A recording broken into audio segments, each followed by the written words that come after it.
안녕하세요. 피부 좋아지는 상식을 알려드리는 피부과 전문의 송승현입니다.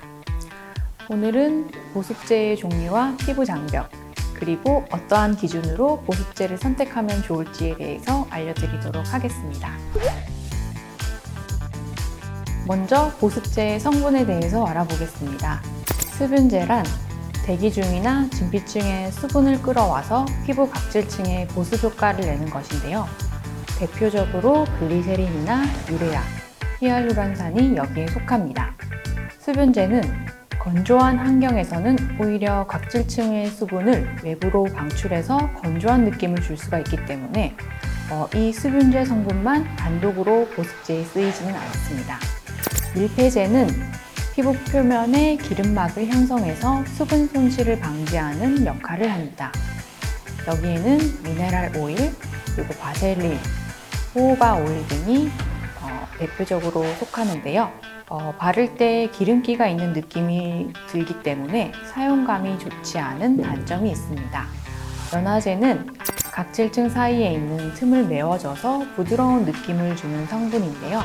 여기에는 디메치콘이나 미네랄 오일 등이 속합니다. 다음으로 유화물입니다. 실제로 우리가 사용하는 보습제는 앞서 말한 세 가지 종류, 연화제, 그리고 수분제와 밀폐제, 물과 기름을 섞어서 수분도 주고 수분이 날아가게 막기도 하는 이 모든 것을 섞어 놓은 유화물입니다. 다음으로 피부 장벽을 강화하는 성분들인데요. 예전에는 보습제의 작용이 단순히 수분을 공급하고 유지하는 것이 목적이었다면 최근에는 피부 장벽의 기능을 강화해서 장벽 기능이 떨어진 여러 피부 질환인 아토피 피부염, 건선, 장미진, 여드름의 보조적인 치료 수단으로까지 사용되고 있습니다. 여기서 피부 장벽에 대해서 간단히 알아보겠습니다.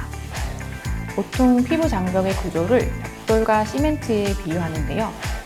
여기서 벽돌은 각질세포, 시멘트는 각질세포 사이에 있는 지질에 해당합니다. 이러한 벽돌들이 여러 층을 이루어서 외부의 이물질이나 세균이 침투되거나 수분이 손실되는 것을 막는 보호 기능을 합니다. 여기에서 각질세포 사이의 지질이 피부 장벽 기능에 아주 중요한 역할을 하는데요. 이 각질세포 사이 지질의 주 성분이 세라마이드, 콜레스테롤, 자유지방산입니다. 우리가 흔히 세콜지라고 얘기를 하는데요. 그래서 최근엔 치료의 개념으로 이 세라마이드, 콜레스테롤, 지방산을 함유한 보습제가 많이 나오고 있습니다. 이상적인 보습제라는 것은 피부 타입에 따라서 달라지게 되는데요. 진료를 보다 보면 얼굴이 많이 건조한데 무슨 오일만 발라도 될까요? 라고 질문하시는 분들이 있습니다. 우리가 오일을 바르면 촉촉해질 거라고 생각을 하는데요. 그렇다고 해서 오일만 바르는 것은 피부를 촉촉하게 만들어주지는 못합니다. 즉 적절히 수분과 유분을 모두 함유한 제품을 발라야 하는데요. 여기에서 로션과 크림의 차이는 이 유수분의 비율과 점도의 차이입니다. 피부가 건조한 경우에는 유분이 좀 더 함유된 크림 타입, 피부가 많이 건조하지 않고 크림 타입이 끈적여서 불편하다고 느끼는 경우에는 유분이 좀 더 적은 로션 타입을 선택해서 바르시면 됩니다. 이상적인 보습제의 두 번째 조건은 피부에 알러지나 자극을 일으키지 않는 보습제입니다. 일반적으로 보습제에는 강한 자극 물질은 없지만 우리가 바르고 나서 화끈거림을 느낀다거나 따끔거림 또는 피부에 발적이 발생한다면 그러한 보습제는 본인 피부에는 맞지 않는 것이기 때문에 중단을 해야 합니다. 보습제에 의해서도 알레르기 접촉 피부염이나 자극 접촉 피부염이 발생할 수가 있는데요. 그래서 그 성분을 주의 깊게 봐야 합니다. 알레르기 접촉 피부염은 주로 향료나 보존제에 의해서 잘 발생하게 됩니다. 그렇기 때문에 보습제를 선택할 때는 향료가 들어있지 않은 제품을 선택하는 것이 좋은 것 같습니다. 그리고 알레르기가 많다거나 자극을 많이 일으키는 물질로는 다음과 같은 것들이 있습니다. 모공을 막지 않는, 즉 여드름을 유발하지 않는 보습제입니다. 모공을 막는 것으로 알려진 성분은 아주 많은데요. 하지만 사실 꼭 특정 성분이 함유되었다고 해서 여드름이 나는 것은 아닙니다. 이 각 성분의 농도나 조합에 따라서 실제 완제품에서는 다른 반응을 보이기 때문인데요.